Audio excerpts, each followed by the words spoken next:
आणि जे non matric आहे त्यांना काय ह्या गोष्टीचं सगळं करणार आहे मला तुम्ही सांगा की शिक्षकांचे प्रश्न सगळ्या गोष्टी त्या पार्श्वभूमीवरती विविध स्तरांचे विविध प्रश्न आहेत. प्राथमिक सगळेजण बोलले, टप्पावाढीबद्दल बोलले सगळेजण, पुन्हा व्यावसायिक शिक्षणाचे प्रवृत्तीचे अधिकार काढून घेतले. वास्तविक सगळ्याच संस्था काही नफेखोरी करत नाही. आता आपली जी संस्था आहे मराठा विद्या प्रसारक समाज, हिचं महाराष्ट्रात नाव आहे.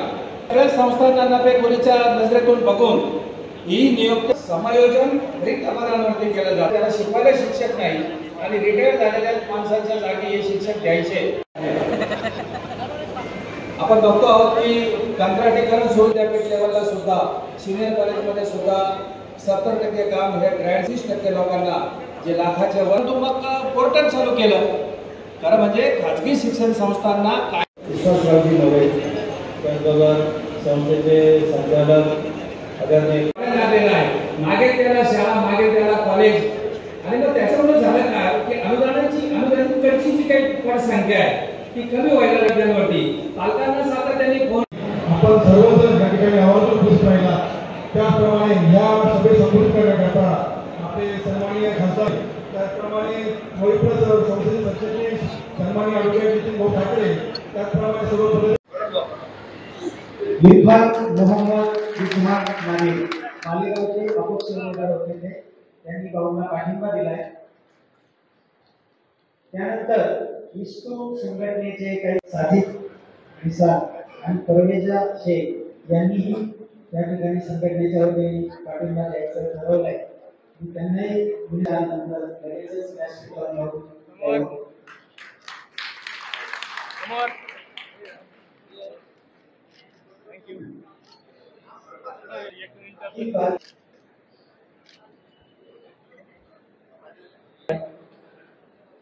अरे लेते तो ये सेट करने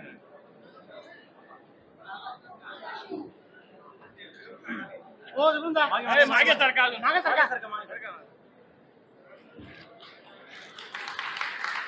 समोर पेन्शन संघटनेचे पदाधिकारी त्या ठिकाणी पाठिंब्याचं पत्र देत आहेत.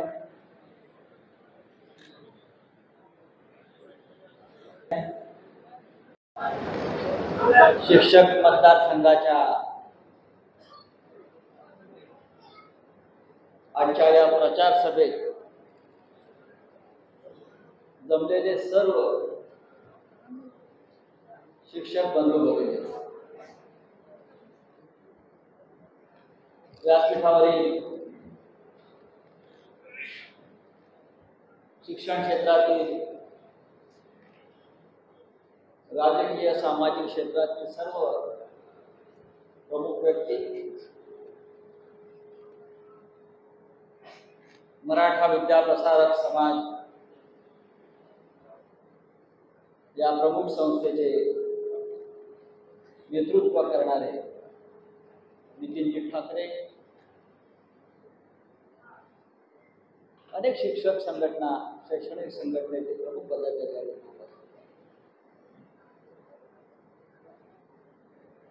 ॲडव्होकेट संदीप गोपाळराव गुळवे, नाव लक्षात ठेवा, कंसात पाटील, B.Com LLB, हे लक्षात ठेवा. असे अत्यंत सुविद्य आणि ज्यांचा खरोखरच शिक्षण क्षेत्राशी संबंध आहे आणि जे खरोखर शिक्षकांचं नेतृत्व करू शकतील या राज्यात, असे हे संदीप गुळवे.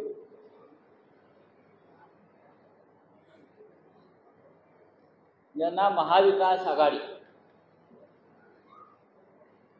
ते शिवसेनेचे उमेदवार, पण चिन्ह त्याच्यावरती नसतं, मशाल चिन्ह नाही, बरोबर ना, चिन्ह नाही. त्यांच्या नावासमोर काळजीपूर्वक एक,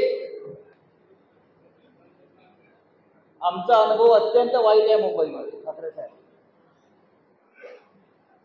सगळ्यात जास्त मतवाद होतात ते पदवीधर मतदारसंघामध्ये. पदवीधर मतदारसंघ जे आहेत मुंबईचे असतील बाहेर असतील, आदिवासी पाड्यांवरची मतं कमी बाद होतात, ग्रामीण भागातली मतं कमी बाद होतात, पण शिक्षक मतदारसंघ पदवीधर मतदारसंघामध्ये मतं बाद होण्याचं प्रमाण शरद पाटीलजी प्राध्यापक हे वाढलेलं आहे. याची कारण शोधावी लागतात. लोका सांगे ब्रह्मज्ञान आपण कोरडे पाषाण, पण नाशिक मतदारसंघात या वेळेला शिक्षकांची मतं बाद होणार नाही याची काळजी आपण सगळ्यांनी घेतली पाहिजे. मतं का बाद होतात याचा शोध मला ह्या वेळेला लागला. हजाराच्या आसपास किंवा जास्त बोगस शिक्षकांचं मतदान इथे नोंदवलं गेलं. काय हे मला आश्चर्य वाटतं. आता आम्ही राजकारणातले लोक आहोत, आम्ही हेराफेरी करतो, आम्ही मतदारांना आणतो, बसवतो, मत द्यायला सांगतो, आम्ही बऱ्याच गोष्टी करतो राजकारणामध्ये, आपण करत असतो. पण शिक्षक मतदारसंघामध्ये शिक्षकांची मतं मिळावी त्यासाठी बोगस शिक्षकेतर कर्मचारी ह्यांची मतं नोंदवली जातात. आणि मला असं वाटतं हीच मतं शक्यतो बाद होतात. पण ही प्रथा आणि ही परंपरा सुधाकर बडगुजर यांच्यावर जबाबदारी आहे. ही सगळी बोगस मतं शोधून काढायची आणि त्यांच्यावर खटले दाखल करायचे. हे सगळे बोगस आणि त्यांची नोंदणी करून घेणाऱ्या संस्था आणि जे कोणी नेते आहेत, आम्हाला माहिती आहेत कोण आहे ते, निवडणुकीला उभे, यांच्यावरती खटले दाखल करायचे. पुन्हा कधी शिक्षकांच्या प्रतिष्ठेशी कोणी खेळणार नाही, शिक्षकांना बदनाम करणार नाही, अशा पद्धतीचं काम आपण या निवडणुकीत करायचं. आम्ही लोकसभा लढतो, विधानसभा लढतो, जिल्हा परिषदा लढतो, फार सोप्या निवडणुका वाटतात. पण जी तुमची शिक्षक मतदारसंघाची निवडणूक आहे ती फार सोपी वाटत नाही. 54 तालुक्यांचा मतदारसंघ, 54 ठाकरे साहेब, 54 तालुक्यांचा मतदारसंघ, 6-7 जिल्हे, उमेदवार आणि त्याचे सहकारी गेल्या काही महिन्यापासून या 54 तालुक्यातल्या शिक्षकांना भेटतायत, संस्था चालकांना भेटतायत, पुढाऱ्यांना भेटतायत. म्हणजे इतका मोठा मतदारसंघ पाहिल्यावर, आणि तुमची सुधाकर बडगुजर तर अनेक दिवस बाहेरच आहे. राहुल गांधीच्या भारत जोडो यात्रापेक्षा तुमची यात्रा मोठी आहे. गुळवे कुठे आहे? गुळवे धुळ्याला आहे. अरे बाबा, गुळवे कुठे आहे? गुळवे जळगावला आहे. गुळवे कुठे आहे? नंदुरबारला कुठेतरी आहे, शहादामध्ये आहे. गुळवे कुठे आहे? गुळवे नगरमध्ये आहे. म्हणजे अशा पद्धतीनं इतका मोठा मतदारसंघ पिंजून काढायचा आणि प्रत्येक शिक्षक मतदारसंघापर्यंत पोहोचायचं ही साधी गोष्ट नाही. जो खरोखर या शिक्षण क्षेत्रामध्ये काम करू इच्छितो, शिक्षकांचे प्रश्न सोडवू इच्छितो, प्रश्न समजून ते भविष्यात सभागृहात ज्याला मांडण्याची इच्छा आहे, असाच माणूस इतकी वणवण पायपीट करू शकतो. आणि ती संधी गुळवे यांनी केलेली आहे. शहरामध्ये, नाशिक शहरामध्ये मुख्यमंत्री आले, कशाकरता आले? तर म्हणे त्यांच्या उमेदवाराच्या प्रचारासाठी आले. यांचा आणि शिक्षणाचा संबंध काय या मुख्यमंत्र्यांना?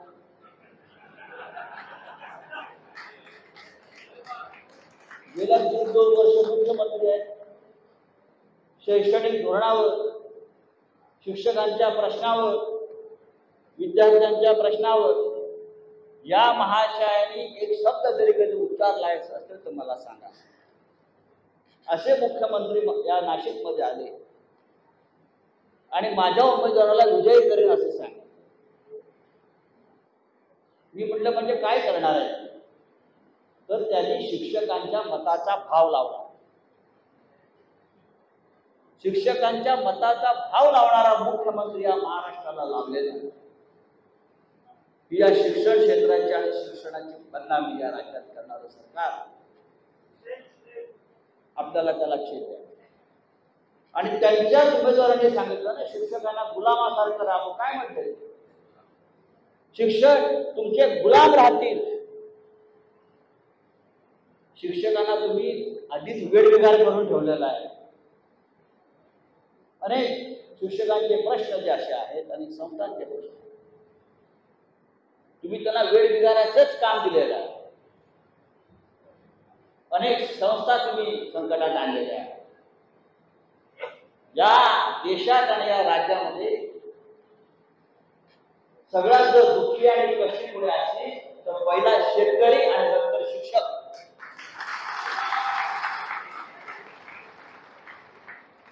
शेतकरी आणि शिक्षक.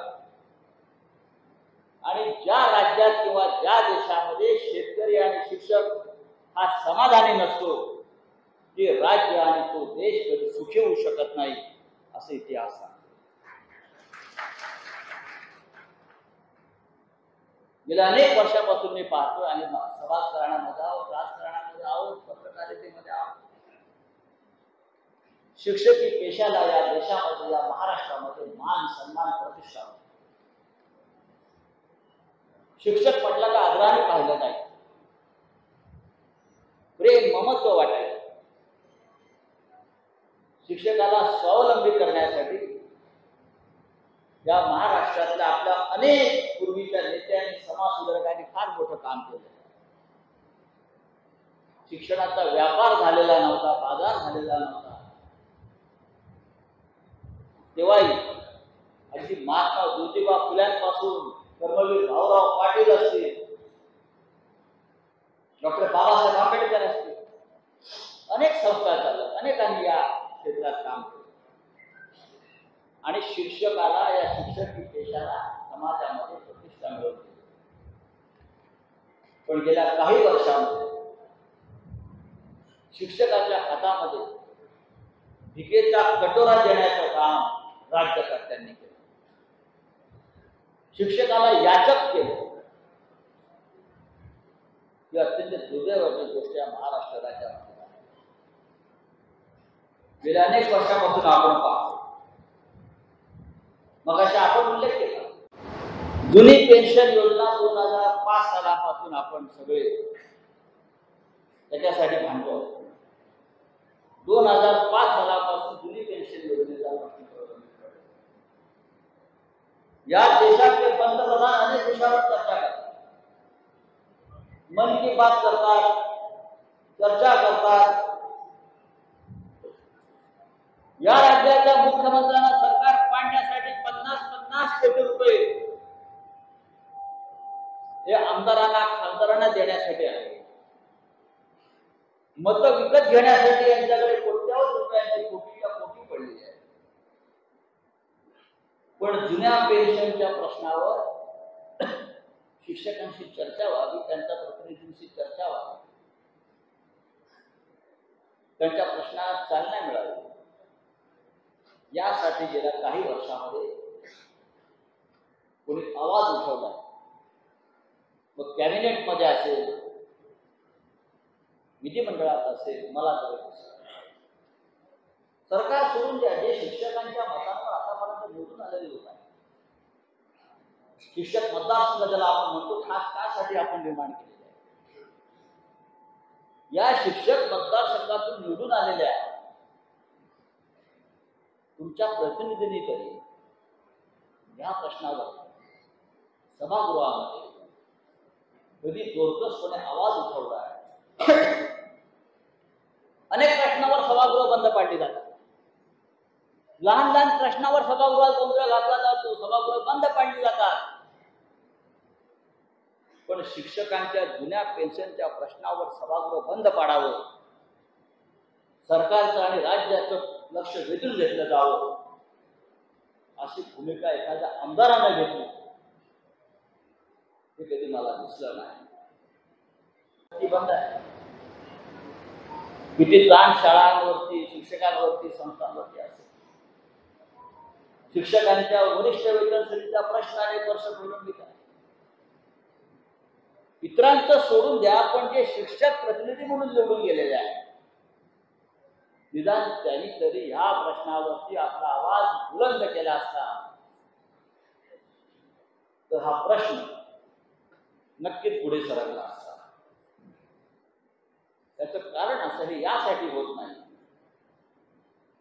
शिक्षण क्षेत्राशी, शिक्षणाशी, शाळांशी, महाविद्यालयाशी कोणताही संबंध नसलेले राज्यकर्ते या महाराष्ट्राला लाभलेले आहेत. पैशाची ताकद याच्या पलीकडे सत्ता टिकवण्यासाठी त्यांना दुसरं काही दिसत नाही. संदीप गुळवे यांची ताकद जी आपण पाहतोय गेल्या काही दिवसापासून, ती त्यांना विजयाकडे घेऊन जाणार.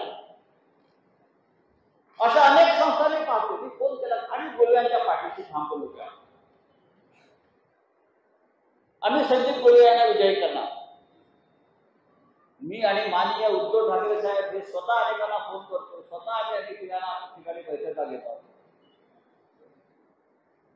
त्याच्यामुळे मुख्यमंत्र्याचे धाबे दणाणले आणि मुख्यमंत्री या नाशिक, जळगाव भागामध्ये फिरू लागले. पण त्यांना मला सांगायचं आहे,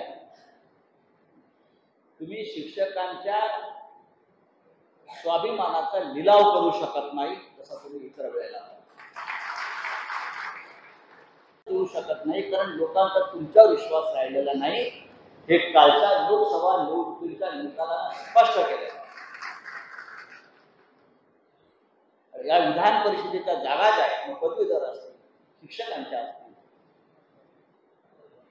या निवडणुकीत सुद्धा या राज्याची जनता, मतदार, शिक्षक आणि पदवीधर हे ॲडव्होकेट संदीप गुळवे यांच्या पाठीशी उभे आहे. मला मगाशी कागद दिला की काल मुख्यमंत्री आले आणि त्यांनी काय सांगितलं, आदिवासी विकास विभाग कर्मचारी संघटनेने ॲडव्होकेट संदीप गुळवे यांना पाठिंबा जाहीर केल्यानंतर कालच्या सभेत मुख्यमंत्री म्हणाले, आम्ही आश्रमशाळेचे वेळापत्रक 11 ते 5 करू आणि इतर प्रश्न सोडू. आपण 2.5 वर्ष मुख्यमंत्री आहात महोदय, मग आश्रमशाळेचे शिक्षक आणि कर्मचाऱ्यांचे प्रश्न तेव्हा का सोडवले नाही? निवडणूक आल्यावर तुमचा उमेदवार आता घरी जाणार आहे याची खात्री पटल्यावर आपण आदिवासी आणि आश्रमशाळेच्या शिक्षकांच्या बाबतीमध्ये आपल्याला कंठ फुटले. 2.5 वर्ष आपण राज्य करता, त्याच्या आधी आपण सरकारमध्ये होता. मला आठवते माननीय उद्धव साहेब मुख्यमंत्री होते 2.5 वर्ष. त्यांच्याकडे गेलेला प्रत्येक प्रश्न त्यांनी कसा सोडवला. मधल्या काळामध्ये अंगणवाडी सेविकांचं आंदोलन मुंबईत झालं. करोना काळामध्ये अंगणवाड्या बंद होत्या, त्यांचा पगार आता द्यायचा की नाही असा प्रश्न निर्माण झाला. अंगणवाड्या बंद आहेत. मुख्यमंत्री उद्धव ठाकरे यांनी आदेश काढले, अंगणवाडी सेविकांना घरपोच पगार मिळेल, त्यांची घरं चालली पाहिजे, त्यांचा केली पाहिजे. समाजाविषयी, आपल्या लोकांविषयी आत्मीयता असलेला मुख्यमंत्री आणि लोकप्रतिनिधी हे अत्यंत महत्वाचे असतात. म्हणून शिक्षक मतदारसंघामध्ये उद्या मतदान करताना आपण ती काळजी घेतली पाहिजे. फार गमतीशीर उमेदवार इकडे उभे आहेत. साखर सम्राट उभे आहेत. आता साखर सम्राट त्यांनी कारखाना चालवावा, उत्तम कारखाना त्यांनी चालवावा, लोकांना साखर द्यावी, लोकांना गुळ द्यावा. गुळवे आमचे आहेत ना, तुम्ही गुळ द्या. एक म्हणे मध्य सम्राट आहे, तुम्ही गुत्त्यावर बसा. तुम्ही इथे काय करता? संदीप गुळवे त्यांनी शिक्षण क्षेत्रामध्ये काम केलं. ते रयत शिक्षण संस्थेवर त्यांनी काम केलं. मराठा विद्या प्रसारक समाज संस्थेचे काम करतात. अनुभव जाणला. त्यांच्याकडे पाहिल्यावरच वाटतं की ते शिक्षकांचे प्रश्न सोडवतात. चेहरा हसतमुख, सकारात्मक, पॉझिटिव्ह, रडगाणं नाही, जिंकण्याची जिद्द आहे आणि म्हणून ते जिंकणार आहे. असाच माणूस तुमचे प्रश्न सोडवू शकतो. तुम्हाला बरेच शुभ शकुन झालेले आहेत. राजाभाऊ वाजे खासदार झाले, तुमचे सदस्य. शोभाताई बच्छाव खासदार झाले, तुमचे सदस्य. आता तुमचे संचालक आमदार होत आहेत. आता माझा प्रश्न असा आहे सगळ्यांना, सदस्य आणि संचालक यांचा शुभ शकुन आहे. आता तुमचं काय करायचं?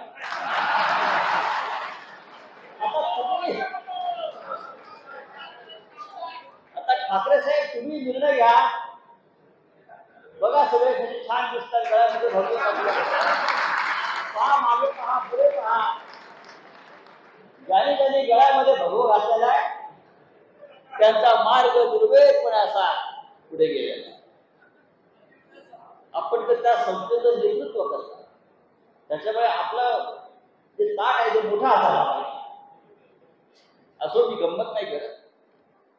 स्वतः ठाकरे साहेबांनी या आमच्या अनेक उमेदवारांना निवडून आणण्यासाठी कसोशीने प्रयत्न केले. आता गुळवे साहेबांसाठी प्रयत्न करतात. मी आपल्याला यासाठी तिथे उभा आहे सांगण्यासाठी, महाराष्ट्रातलं राजकारण आणि महाराष्ट्रातलं राजकीय वारं झपाट्याने बदलतं आपण पाहिलं असेल. आणि या प्रवाहामध्ये आता आपण सामील व्हायला पाहिजे. शिक्षक हा सगळ्यात मोठा आदर्श निर्माण करणारी संस्था आहे. शिक्षक बऱ्याच गोष्टी घडवू शकतो. तो विद्यार्थ्यांपासून पालकापर्यंत आणि घरापर्यंत पोहोचणारी संस्था आहे. पुढल्या 3-4 महिन्यामध्ये आपल्याला आपल्या माध्यमातून या महाराष्ट्रामध्ये बदल घडवण्यासाठी कष्ट करावे लागेल. मगाशी मालेगावच्या मुख्याध्यापिका मला भेटल्या, आता या समोर बसल्यात. आप पाहिजे ना किती वर्ष आपण मुख्याध्यापिका, मला आनंद वाटला. 33 वर्ष या मालेगावला मुख्याध्यापिका, वर्ष शिक्षकी पेशा घेऊन काम करणारी ही पिढी आहे. आणि तुम्ही म्हणाल तुम्ही शिक्षकांविषयी इतक्या आत्मीयतेनं का बोलताय? माझी बायको शिक्षक आहे, माझी पत्नी शिक्षक. इंडियन एज्युकेशन सोसायटी मोठी संस्था, 30-35 वर्ष ती शिकवत आहे. त्याच्यामुळे मला शिक्षकांचे प्रश्न आणि शिक्षकांच्या वेदना जास्त माहिती. आपल्याला माहिती आपण सगळ्यांनी एकजुटीनं संदीप गुळवे यांना मतदान करायचं आहे. मगाशी ठाकरे साहेबांनी पहिली फेरी, दुसरी फेरी, तिसरी फेरी सांगितली. आपल्याला कोणत्याही फेऱ्यामध्ये अडकायचं नाही. आपल्याला पहिल्या फेरीमध्ये ॲडव्होकेट संदीप गुळवे यांना 40,000 मतं मिळून द्यायची आहेत. किमान 40,000 मतं घेऊन पहिल्या फेरीमध्ये हा आपला आमदार जिंकून आला पाहिजे. आणि ज्या प्रकारचं वातावरण या उत्तर महाराष्ट्रात नगरमध्ये मला दिसत आहे, 40,000पेक्षा जास्त मतं संदीप गुळवे यांना मिळतील. आणि शिक्षकांचे प्रतिनिधी म्हणून ते विधिमंडळात जाईल. आणि तिथे एकदा विधिमंडळात पोहोचल्यावर एक लक्षात घ्या, फरक कसा आहे, ते शिवसेनेचे आमदार असणार आहेत. त्याच्यामुळे शिक्षकांच्या प्रश्नासाठी तुमच्या इतकेच आम्ही त्यांच्या पाठीशी आग्रही असतो.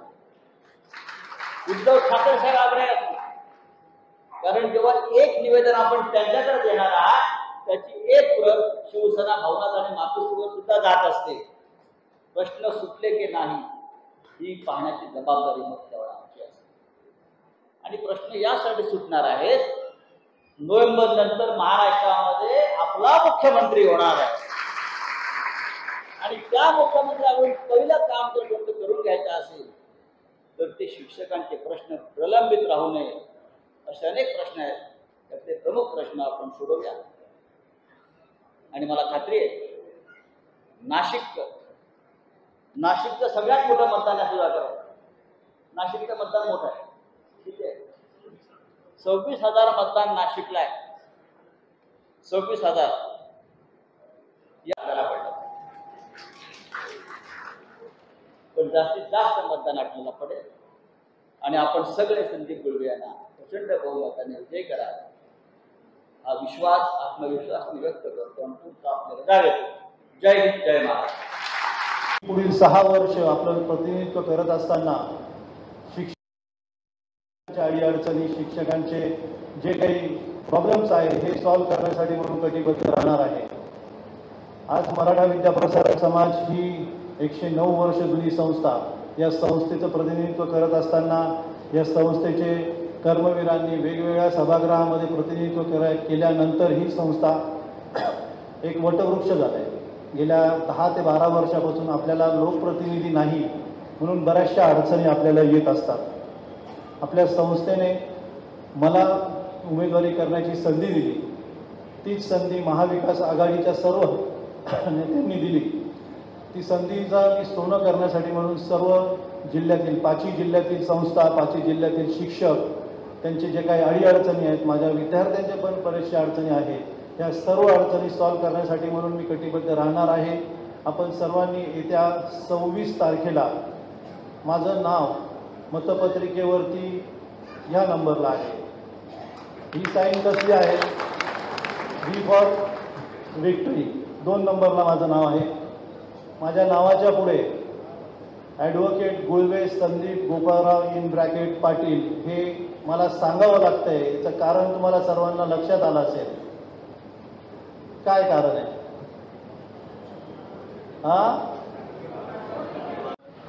संजय राऊत साहेब, माझे मार्गदर्शक, आमच्या संस्थेचे सरचिटणीस माननीय नितीनजी ठाकरे साहेब, माझे मराठा विद्याप्रसारक समाज या संस्थेचे सर्व सेवेवर उपस्थित असलेले महानगर प्रमुख, विलाजी शिंदे जिल्हा प्रमुख, सुधाकरजी बडगुजर, असताना वसंतजी गिले साहेब, दुजुना शिक्षक पदाधिकारी आहेत, पीडीएफ आहे, शिक्षक भरती, विष्णू संघटना, कास्ट राईट, सर्वच शिक्षक संघटनेचे सर्व पदाधिकारी. प्रथम मी आपल्या सर्वांचे मनापासून खूप खूप आभार मानतो. कारण की ज्यावेळेस ही इलेक्शनची प्रोसेस सुरू झाली, आपण सर्वांनी जी मतदान नोंदणी करून मला उत्स्फूर्त प्रतिसाद दिला. मराठा विद्याप्रसारक समाज या संस्थेने साधारणतः 10,700 मतं नोंदवली आणि म्हणूनच मी उमेदवार होऊ शकलो. उमेदवार होत असताना आपल्या सर्वांचे आशीर्वाद माझ्या पाठीशी आणि ज्या आशीर्वादामुळे मी 5 जिल्ह्यांमध्ये फिरत असताना, कोकण तालुके फिरत असताना आपल्या सर्वांचे एकमेकाला केलेले निरोप हे अतिशय महत्वाचे. आज आपण ज्यावेळेस शिक्षकांचं नेतृत्व करायचं, शिक्षकांच्या प्रश्न मांडण्यासाठी सभागृहात तुमच्या आशीर्वादाने जाईल, तर मी तुमचे सर्व प्रश्न जे काही आहेत माननीय उद्धव साहेब, माननीय शरदचंद्रजी पवार साहेब, माननीय राहुलजी गांधी, नाना पटोले, थोरात साहेब यांच्या माध्यमातून येणाऱ्या महाविकास आघाडीच्या सरकारच्या माध्यमातून ते प्रश्न सॉल्व्ह करणार आहे.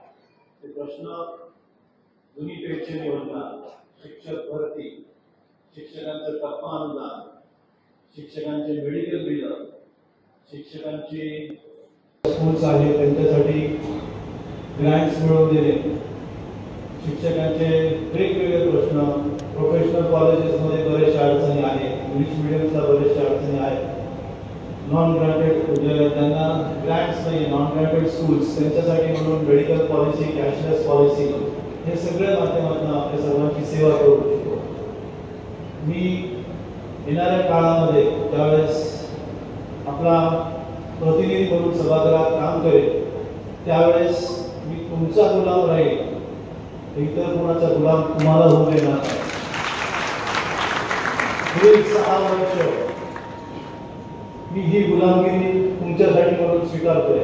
सभागृहामध्ये शिक्षकांचे प्रश्न मांडण्यासाठी जे काही मला सपोर्ट मिळणार आहे तो सपोर्ट महाविकास आघाडीचा राहणार. शिक्षकांचे प्रश्न हे शिक्षण क्षेत्रातले आहेत. कुठल्याही प्रकारचे आमदार जे मागचे 6 वर्ष ज्यांनी काम केलं त्या आमदारांनी वॉटर, गटर, मीटरचे प्रश्न उपस्थित केले. त्यांनी सांगितलं की माझा एवढा तालुका आहे, माझ्या एवढ्या तालुक्यामध्ये रस्ते नाही आहेत, स्मशानभूमी नाही आहे, माझ्या एवढ्या तालुक्यामध्ये दवाखान्यामध्ये डॉक्टर नाही आहे. हे काम शिक्षक आमदाराचं नाही. शिक्षक आमदाराचं काम काय आहे तर त्यांनी शिक्षकांचे प्रश्न उपस्थित करावे, त्यांनी शैक्षणिक संस्थेचे प्रश्न उपस्थित करावे, त्यांनी विद्यार्थ्यांबद्दल बोलावं.